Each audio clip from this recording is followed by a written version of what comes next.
There is a strange promise hidden inside the dream of becoming your own boss. You imagine freedom. You imagine waking up without an alarm, choosing your own schedule, watching your income grow, and finally escaping the life of working for someone else.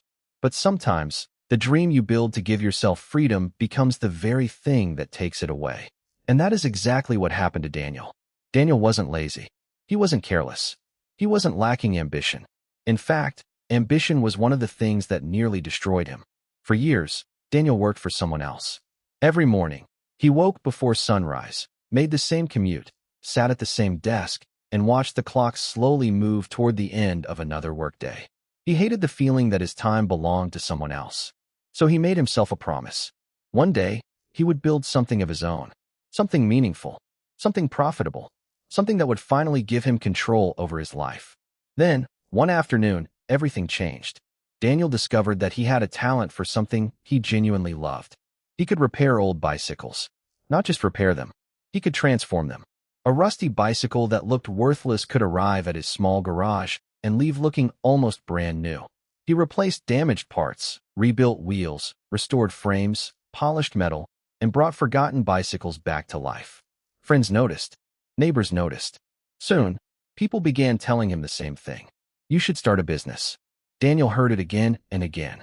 And eventually, he believed them. He quit his job. He rented a tiny workshop. He bought tools.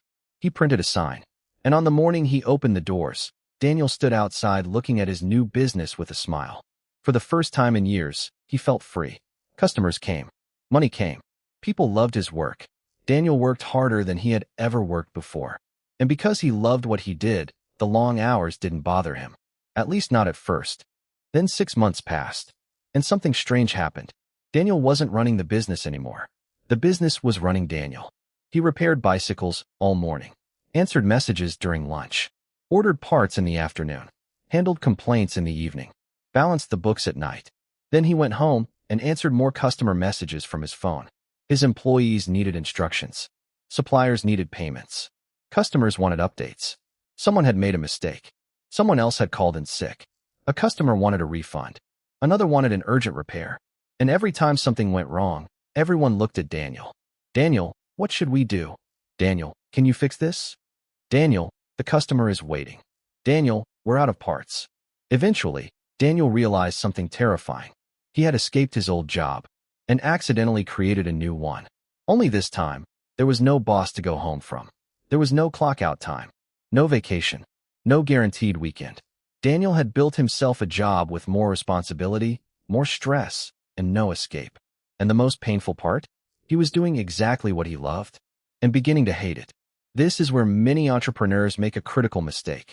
They believe that being excellent at the work automatically means they will be excellent at running a business built around that work. But those are two completely different skills. Daniel knew how to repair bicycles. That did not automatically teach him how to build a company. He knew how to fix a broken wheel, but he didn't know how to create a system for training employees. He knew how to satisfy a customer personally, but he didn't know how to create a customer service process that anyone could follow. He knew how to restore a bicycle, but he didn't know how to build a business that could restore hundreds of them without depending entirely on him. And that difference changed everything. Because Daniel wasn't facing a problem with his talent. He was facing a problem with the way he had built his business. He had fallen into what many entrepreneurs experience without realizing it. The entrepreneurial myth. The belief that if you're good at doing something, you should simply turn that skill into a business. A great baker opens a bakery. A talented designer opens a design agency. A skilled mechanic opens a garage. A gifted photographer starts a photography studio. It sounds logical, but there is a hidden problem. The moment you become the owner, your job changes.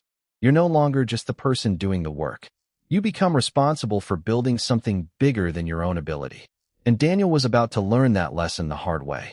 One night, after another 14-hour day, Daniel sat alone inside his workshop. The lights were off.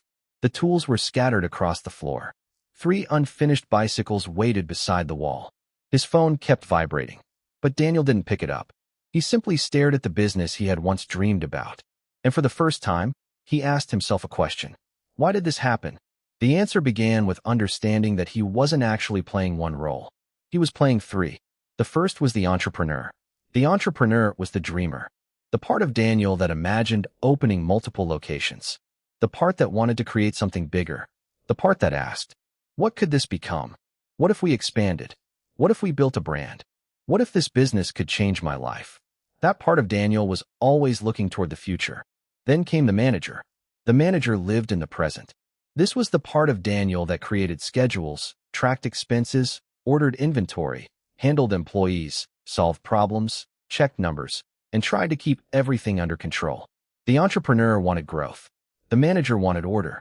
And then there was the third role, the technician. That was Daniel's favorite. The technician simply wanted to do the work. Repair the bicycle. Replace the chain. True the wheel. Restore the frame. Make the customer happy. The technician loved the craft. And that's where Daniel had started. He was a technician who had decided to become an entrepreneur. But instead of replacing his technician identity, he had simply added 2 more jobs on top of it. Now he was expected to dream like an entrepreneur, organize like a manager, and work like a technician, all at the same time. Every single day. No wonder he was exhausted. The entrepreneur wanted to grow. The manager wanted to control. The technician wanted to keep working. And all 3 were constantly fighting for Daniel's attention. That is the hidden trap. Many people don't actually build a business. They build a job around themselves. And then they wonder why they can't leave. Daniel finally understood something important. If the business could not function without him, then he hadn't created freedom. He had created dependence. And dependence is not a business model. It's a prison with a logo. The first stage, infancy. Daniel's business had entered what could be called the infancy stage. At this stage, the owner is the business. If Daniel doesn't answer the phone, customers don't get answers. If Daniel doesn't repair the bicycles, orders don't get finished. If Daniel doesn't order parts, production stops. If Daniel doesn't solve a problem, everyone waits. The business doesn't operate. Daniel operates. At first, this feels exciting. You have control. You know everything. You touch every order. You speak to every customer. You know exactly how everything works. But eventually, control becomes a cage. Daniel began working 12 hours a day, then 14, then 16. He stopped taking weekends. His friends stopped inviting him places because they already knew the answer. No, I can't. I have work. His business was growing, but his life was shrinking. And eventually, Daniel reached the moment every owner fears. He realized he couldn't do it anymore. So he made the next logical decision. He hired someone. The second stage, adolescence.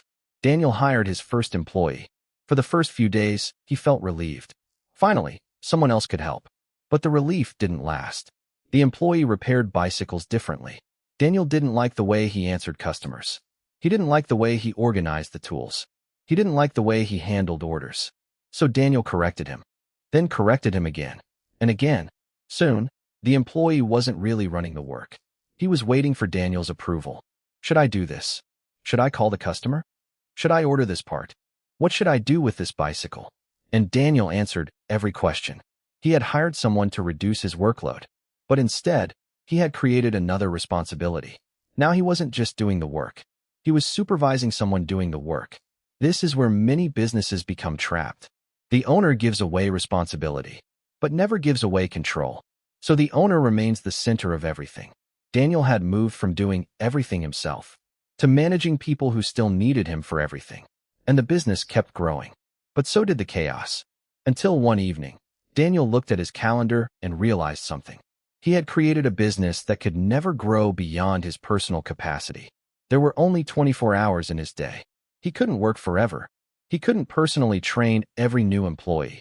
He couldn't personally answer every customer. He couldn't personally inspect every bicycle. He couldn't personally solve every problem. Something had to change. Daniel had 2 choices. Keep working harder, or build something smarter. For the first time, he chose smarter. Daniel began asking a completely different question. He stopped asking, how can I do this better? And started asking, how can this be done correctly without me? That single question transformed his business. He started documenting everything. How a bicycle was received. How the condition was inspected. How repairs were quoted. How customers were contacted. How parts were ordered. How completed bicycles were checked. How complaints were handled. How employees were trained. How payments were processed. He wrote everything down. At first, it felt unnecessary. Why document something he already knew? Then Daniel tested something. He handed one of his written procedures to an employee and said, "Follow this." The employee did, and the result was surprisingly good. Not perfect, but good. Daniel improved the instructions, then tested them again and again. Eventually, something incredible happened. The employee could complete the process without Daniel standing beside him. Daniel had created something more valuable than another employee. He had created a system, and that was the turning point. Because a system doesn't get tired. A system doesn't forget. A system doesn't wake up sick. A system doesn't quit. A system takes knowledge that once existed only inside the owner's head and turns it into something the entire organization can use. That is how a business begins to mature. Daniel had never planned to franchise his bicycle business, but he started thinking as though he might, and that changed the way he made decisions. He looked at every task and asked, if another person opened this business tomorrow, could they follow our process and produce the same result? That question exposed every weakness. If only Daniel knew how to do something, it wasn't a system. If only one employee knew how to do something, it wasn't a system. If the business depended on someone's memory, personality, or personal talent, it wasn't reliable. Daniel began creating repeatable processes. A customer should receive the same quality of service whether Daniel was there or not. A bicycle should go through the same inspection process whether Daniel touched it or not. A new employee should receive the same training regardless of who trained them. The goal wasn't to make everyone robotic. The goal was to make excellence repeatable. Think about the world's most successful franchises. They don't survive because one incredible employee remembers everything. They survive because the business has systems. The process is documented. The training is repeatable. The customer experience is predictable. The quality can be measured. The business isn't dependent on one superhero. And Daniel finally understood the principle. A real business should not need its owner to rescue it every day. The owner should build the machine, then improve the machine, not become the machine. So how did Daniel finally turn his business around? He started with one simple decision. He stopped trying to be the hero. For years, Daniel believed that if he didn't personally handle something, it wouldn't be done correctly. That belief had made him indispensable. But being indispensable wasn't freedom. It was dependency. So Daniel began documenting every important process. He wrote down the steps. He created checklists. He created templates. He created training guides. He created schedules. He created quality control procedures. And then he did something even more important. He tested them. Because a system isn't valuable simply because it is written down. It is valuable when someone else can follow it and achieve the expected result. Daniel trained his employees. He watched them. He noticed where they struggled. He changed the process. He tested it again. Little by little, the business became less dependent on him. One morning, Daniel arrived late, and something unusual happened. Nothing went wrong. Customers were being helped. Repairs were moving forward. Employees knew what to do. Orders were being processed. The business was operating. Without him, Daniel stood outside the workshop and simply watched.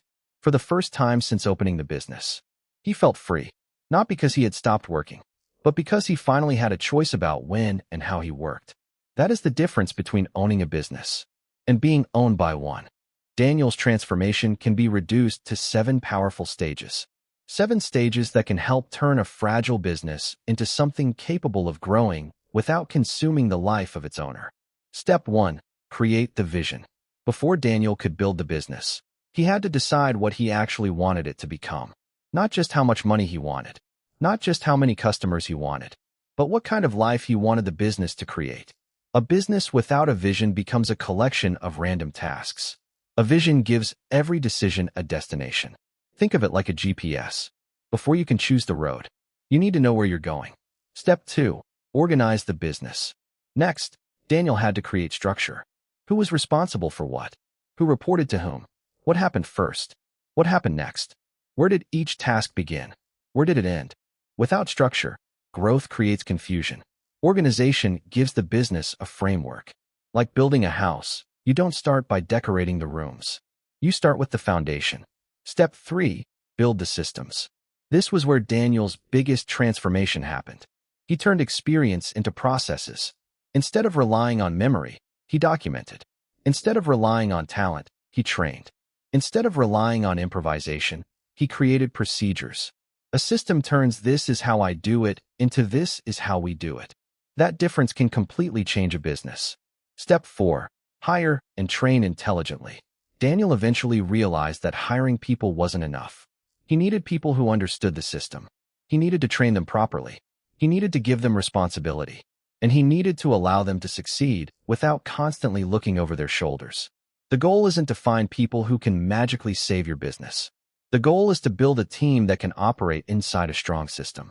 Step 5. Market with purpose. A great business still needs customers. But Daniel stopped thinking of marketing as simply shouting louder. He began asking, who are we actually trying to help? What problem are we solving?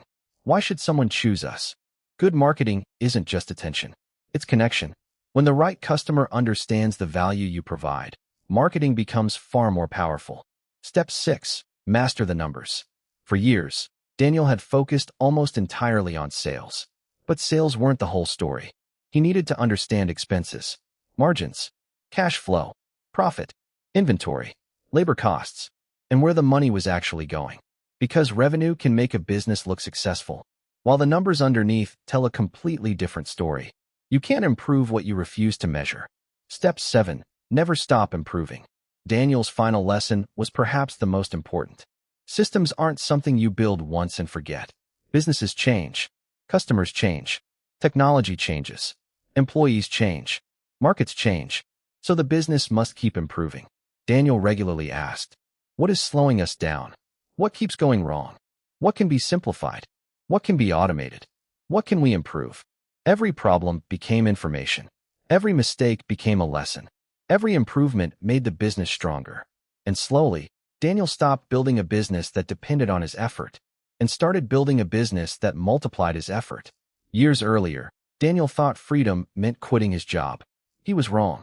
Quitting his job only changed who he worked for. Real freedom came later. It came when he understood that his business was supposed to support his life, not consume it. He still worked. He still cared. He still made decisions. But he no longer needed to personally touch every part of the business. He could step away. The business continued. He could take a day off. The business continued. He could spend time with people he loved. The business continued. And one morning, Daniel sat in the same workshop where he had once nearly given up. The tools were still there. The bicycles were still there. The business was still there. But Daniel was different. He finally understood something that had taken him years to learn. The goal of entrepreneurship isn't to become the hardest working person in the business. The goal is to build something that creates value without requiring you to sacrifice your entire life to keep it alive. Because if your business cannot survive without you, you haven't built freedom. You've built dependence. If every decision must go through you, you haven't built a company. You've built a bottleneck. If every problem requires your personal attention, you haven't built a system. You've built a job. But when your knowledge becomes systems, when your systems become processes, when your processes become habits, and when your people can execute those systems without constantly depending on you, something changes. You stop being trapped inside the business. You begin working on the business.